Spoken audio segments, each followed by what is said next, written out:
This video is about all of the things that I tow with my bicycle. How to move stuff around when you don't own a vehicle.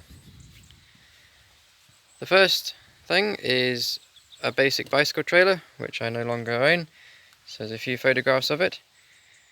There were a few issues with it. The biggest one was that the wheel axles were only supported on one side, so it tended to break off. The other one was its rather overcomplicated hitch and the bent tow bar that goes to the chainstay. I really don't like that type of tow bar, so all of my trailers now have a straight one which goes up to the seat post. They all use a basic eye bolt and pin. There's an example of a hitch on one bike and here on another. I find that for typical everyday use, the eye and pin provide sufficient movement in all three directions.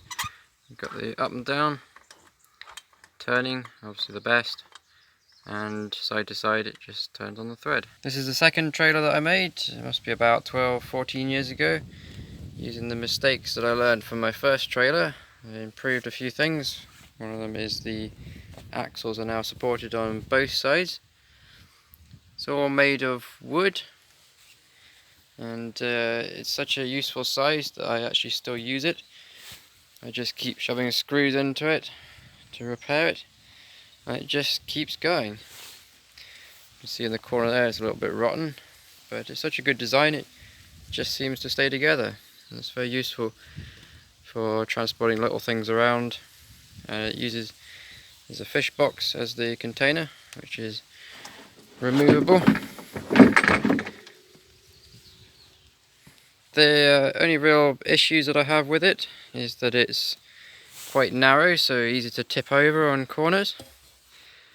And the other thing I find is that with the wheels exposed, it's very difficult to transport anything that's slightly wider than the box. I did make these things to go over the wheels. I've only got one of them because the other one's used on something else at the moment. And that kind of works alright. But they're a little bit flimsy, tend to get pushed into the wheels. But it's still, yeah, a very good trailer. But from the mistakes that I made with this one, I went on to make the ultimate trailer, which is this massive aluminium one here. It's got disc brakes, and they're controlled from a third lever on the bike that tows it. Got underneath there is a coupler. You can see the disc brake on there. I started off with rim brakes and they're still on there, they're used as parking brakes. The idea of this was it had a similar load capacity to, say, a decent cargo tricycle in volume wise, but that it would have about half the weight and also about half the weight carrying capacity. The floor on there is removable, and underneath is just a basic net, which I find very useful for transporting stuff in bags, for example, or for like gravel. You can put it in there with a sheet underneath it and just pull the sheet out and drop the gravel out.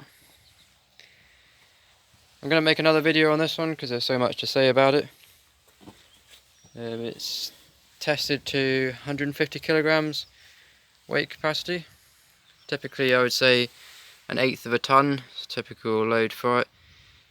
You need to have a bike with good gears on it, and for that I have a bike. It's got a 15 tooth chainring and a 32 sprocket, so that gives about 12 gear inches, which is enough to pull that load up even some of the steeper hills around here. I'll make another video because there's so much to say. There's a top for it with a tarpaulin like cover as well, so you can even go camping in it. My boat, which I built when I was working on another island and I wanted to go across at high tide with my bicycle, it's based on a mouse boat design. The design is slightly modified to make it more suitable for going out at sea rather than just on a lake. It's got room up on the front here to fit the bicycle on board, and it's got built-in wheels, so I don't need a separate trailer. These bits here, they slide off and then the wheel hinges up. The two ends have got polystyrene in them to make it as unsinkable as possible, and I really enjoy using it in the summers. I take it down to the beach or somewhere off the coast that's fairly sheltered. I wouldn't go out to sea any distance in a boat this size. It's only 8 foot long, but it's got a good bit of weight to it, so it feels nice out on the water, very stable.